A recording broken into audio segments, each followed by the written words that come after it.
The challenge, though, from our perspective, is what's happening with its legacy business. But the competition, the deep sea conversation, this is all going into the input. Now, Elon's obviously been quite busy on Twitter, making aliases and just doing weird stuff.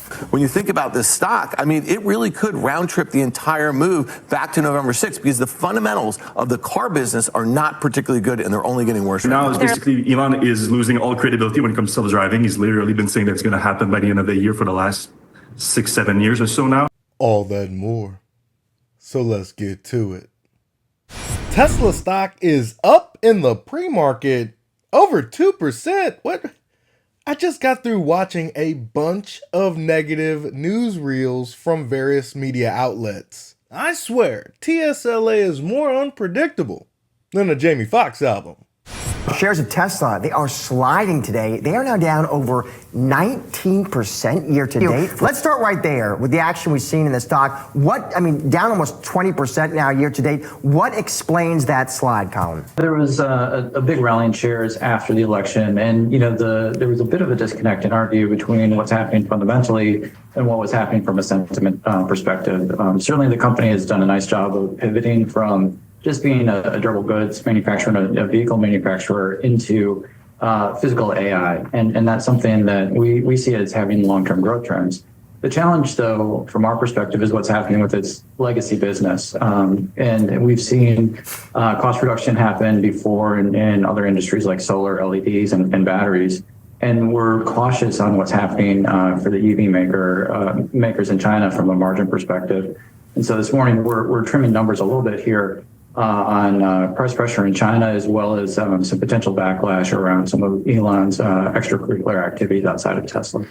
And boy, his extracurricular activities are climbing every single day, Colin. Now, as you know, he has long been a multitasker. He heads a number of different businesses. He's involved now with Doge. Yesterday, we learned that he was leading a group bidding for the nonprofit entity that controls OpenAI. That seemed to be a tipping point for you, perhaps, that last item. After he's done all this other stuff, what is it about that particular headline? It actually wasn't. Don't put words in Colin's mouth, Julie. Talk about leading the interviewee. We had the trim on the numbers ready to go, and so I actually had to adjust some of our writing after that news hit yesterday. We were ready to go prior to that. And, for me, that's just endemic of his interests. Like, he's got a wide mind and a deep skill set and a deep curiosity around the world and how it works. And I think there's an awful lot at stake with who owns and manages a lot of this AI IP. And so from my perspective, we were really just worried on the fundamental basis, and in the OpenAI considerations really, I don't think are really relevant to the stock just here.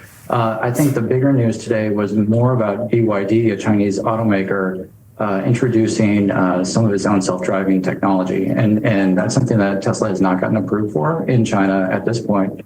And so it looks to us like the competitive environment is intensifying in China. And I think that's a bigger driver of what's going on with the stock today. BYD's God's Eye. I suppose it's supposed to be the competitor before FSD is unleashed into the Asian markets over there. The real kicker is this feature is supposedly free for their consumers. Regardless of its quality, it's really hard to beat free. I mean, considering I can't get my hands on it, and I'm able to drive Tesla's FSD every single day, I'll probably go the route of Kendrick Lamar and say, they not like us.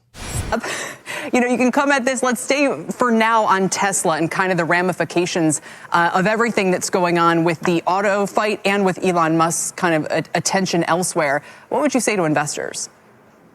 Well, I think it's going to be fascinating to see, because I think the Tesla BYD conversation will heat up as Chinese tariffs and President Trump continue to see that ratchet up. But what's fascinating to me is that Tesla is just having a pullback here. We were aggressively writing calls when it was above 400. So it's always been a volatile stock. So I think Tesla is still on track. But the competition, the deep sea conversation, this is all going into the input. Now, what's fascinating to me is that NVIDIA is kind of not involved in this pullback here because of the fact that they're still buying chips. So I think we have to wait more here, but Tesla is a name that I do own. I've owned it for a while. We will be adding when it gets closer to 300 because I think it has the ability to be that robo-taxi, to be that autonomous driver that we all hope for.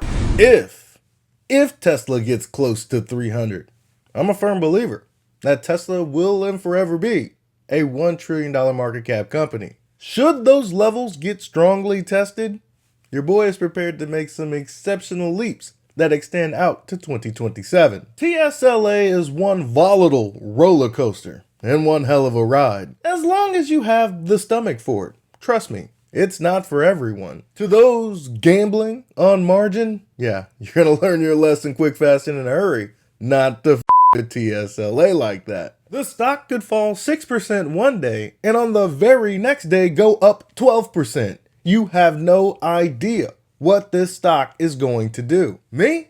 I just buy on red days. And when it's green, I kick back and relax and enjoy the sunset. Long term, Tesla is on pace to being the most valuable company on the planet. Yeah, on election day, which I think was November 7th, the stock was trading at 296 and we're at 333. So it hasn't fully retraced, but I know a lot of the investors are frustrated. What would you say to them or how, look, you're one of them. So is this because it's perceived that he is distracted by so many other look, we heard about one of his top sergeants, not a Tesla guy, but very involved in the Doge efforts. Is that part of what's going on here or is it the competition we just described? Lyft reports tonight.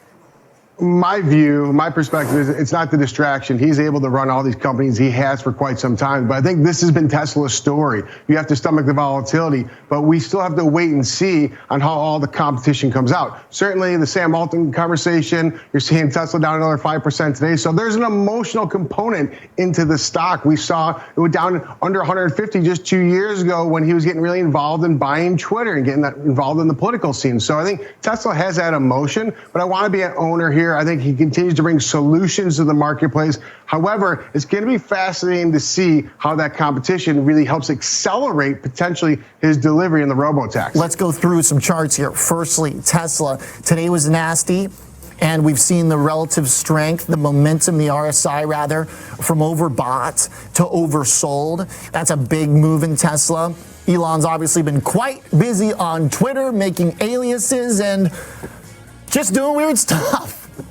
But that's him. Changing your X handle to Harry Balls. Regardless what anyone has to say about Elon Musk, that man is enjoying his life. If you're triggered by Elon Musk, aka Harry Balls, and any of his antics, some magical mushrooms and self-reflection may be in order.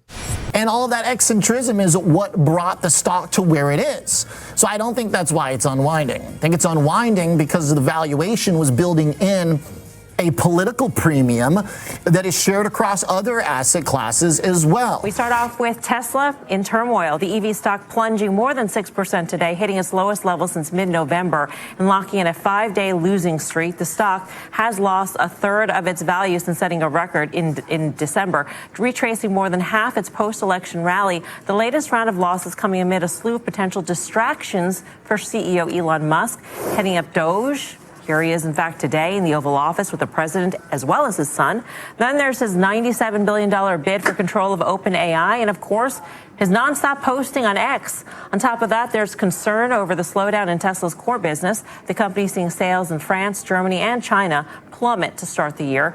Bulls seem to think the push into self-driving will be the next positive catalyst for the stock. But will that be enough to give Tesla the edge over the competition? Listen, on the last call about a week and a half ago, I mean, Elon really didn't spend a lot of time talking about like the car sales and what's going on in Europe. And, you know, we're down here in the U.S. also, and it doesn't look like they're going to make their deliveries this year. I know it sounds really early just to kind of extrapolate what they did in January, but we know they're in a price war. We know that there's threats about tariffs. We know that, you know, these EV credits could go away. We know that price war that's been going on for 3 years is not abating anytime soon. But what he spent a lot of time talking about is robots and robo-taxis and how that is going to inflate the price of this stock. And so when I think about what's going on right here, if you bought the stock on the breakout from November 5th, and it was nearly a double from November 6th to December 18th, you have to believe in his proximity to the president and the White House and what that might mean for deregulation is going to help all the things that he's not focused on right now. They're not making a low-end EV to compete with some of the low-end competition that's coming from China and other places. So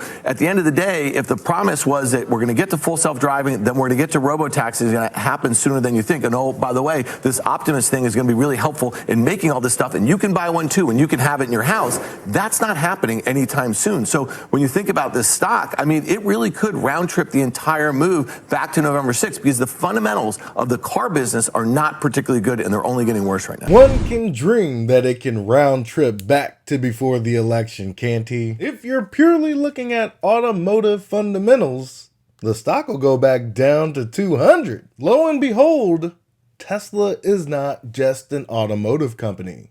There are a lot of things to come, and yet BYD today announces its self-driving offering, and it's called God's Eye, across all models, and not for an additional fee, which Tesla is offering in terms of full self-driving. They're starting at a very low pricing point. They're going across 3 levels.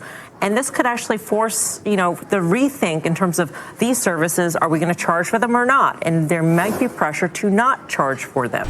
I don't know, Melissa. Something tells me they not like us. They not like us. The whole yes, absolutely. And, January 29th was a Wednesday. We were here together. Tesla reported earnings. Margins were a disaster, the worst margins in over 5 years. And I said to you that night, if we had played the game, if you had told me last night this was going to happen, where's the stock? I said it would have been down $50. It was not. As a matter of fact, it got up to about $4.15 or so. Now here's the $50 in the rearview mirror. I'm not sure why the market's deciding now to sort of punish them on what I think was the back of that quarter and some of these headlines, but I do think it's justified. And Dan talks about round trip. Yeah, maybe. We stopped today at about the 150-day moving average. It's a normal place for us to bounce. But, fundamentals matter. The fundamentals to me suggest lower. Tim? It's always been a story of we're betting on the concepts and we don't necessarily have delivery. I mean, energy storage is another one of these things that the analyst community got really excited about. I mean, ultimately, the revenue number missed pretty badly. Yes, there was some positives on the margin, but then there was, let's point to the lowest cost of goods sold on record. And there's some dynamics that I think are things that the bulls can point to. I just take it back to what's the company worth? And it's much like we're going to have a conversation about, Chairman Powell, and they can only price in tariffs when they actually see the impact. I'll price this into the model when I actually have these revenues, not where I think growth could be. That's always been my story here. The current PE is north of 150, even after some of this pullback. That's what it comes down to. Again, there's a lot of moving pieces. There's a lot of unknowns. There's a lot of upside. There's a lot of excitement. There's a lot of core businesses that certainly are hard to put a number on. And that's exactly right. I'm not putting a number on them. When you let fundamentals be your guide in a company that's going through a metamorphosis from something that you thought you knew, which you never really did, to something that is hard to even imagine, something that has never been done before on this scale, it's tough to fathom. In fact, it's the reason why many individuals will choose to stay on the sidelines. None of this makes sense until it does. But by then, it's too late. And the valuation of this company will never, ever make sense no matter where it's at.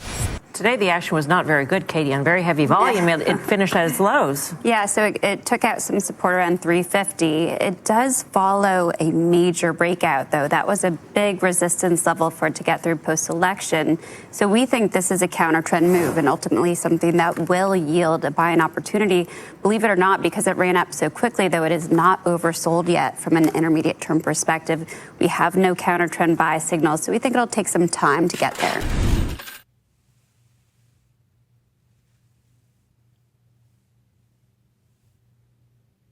Let's get back to Tesla and its self-driving cars here and its pursuit of self-driving. How is it going to benefit the core business that Elon Musk is involved with the Trump administration? Is it more cons because he's distracted, he's got other things to do, the other things that he's doing on behalf of the United States? instead of working on his business? Is it more of a benefit because perhaps those investigations that we talked about, the NHTSA investigations into 6 crashes, the DOJ investigation to the claims of full self-driving, the regulations that will pave the way for robotaxi, all those things will be benefits for Tesla stock ultimately? Well, over the Biden administration, there were several investigations by NHTSA into Tesla's self-driving products in the U.S., and they got a slap on the wrist with basically having to change a bunch of alert system and monitoring driving system. And that was basically all they had to force Tesla to do a complete stop instead of what we call in Canada an American stop, or in the US sometimes you call it a Californian stop. That was basically it. So in the US, regulators are not the bottleneck for Tesla's self-driving effort. The technology is the bottleneck. And Tesla's technology right now, based on the latest crowdsourced data, is at about 500 miles between critical disengagement. And Tesla itself says that it needs to be at 700,000 miles between disengagement to be safer than human drivers, which is what NHTSA says is miles between human collisions, which makes sense. So how important is this event in Austin in June for the self-driving car? Well, that's a masterful play by Elon. He's going to be moving the goalpost, basically. So Tesla has been promising to all its customers since 2016 that all cars they're building is capable of full self-driving, has the hardware full self-driving. They've been wrong twice about this. They already announced that they have to change the computers on 2 different occasions.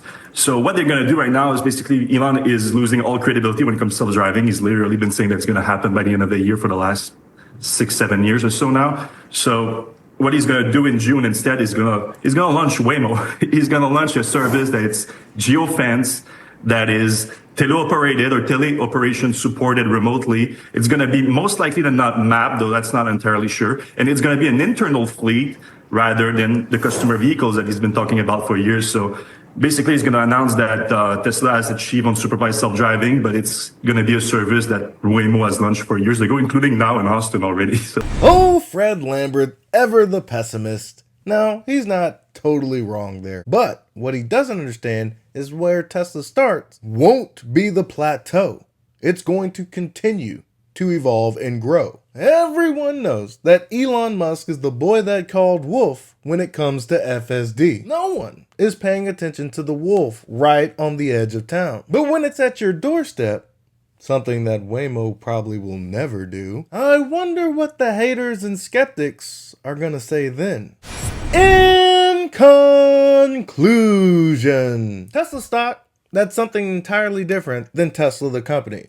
Tesla stock is going to go up or down, and the financial news media is going to try to justify it with various different things that occur. Elon Musk is too distracted. The competition is coming. The stock is finally beginning to trade on fundamentals. Oh, wait, it's up 8%? Oh, I don't know what's happening. I don't understand. This has been a cycle that has persisted for the past 5 years. I don't use TSLA as a metric to how well Tesla the company is doing. I have a much better system for that.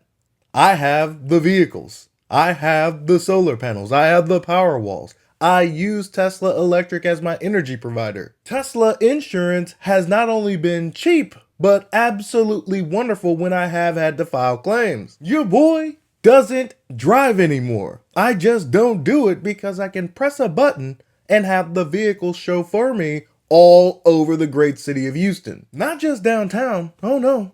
It goes on the highways. It goes into rural areas. With my supervision, there is no place that my AI student driver can't go. And come June or so, we're going to get a taste. We're going to get a little glimpse of what this software is going to look like without a supervisor. When I look at my brokerage account and see my total share count for TSLA, I always have the same thought. I need more shares. And there is no greater opportunity to accumulate more shares than when the stock has been down for 5 straight days. Like I've said before, I'm a buyer of Tesla at $350. I'm a buyer of Tesla at $250. I'm a buyer of Tesla at $450. Regardless of the price, it's gonna look like a bargain when we see 2035. That's all I've got for you today. Be easy. Per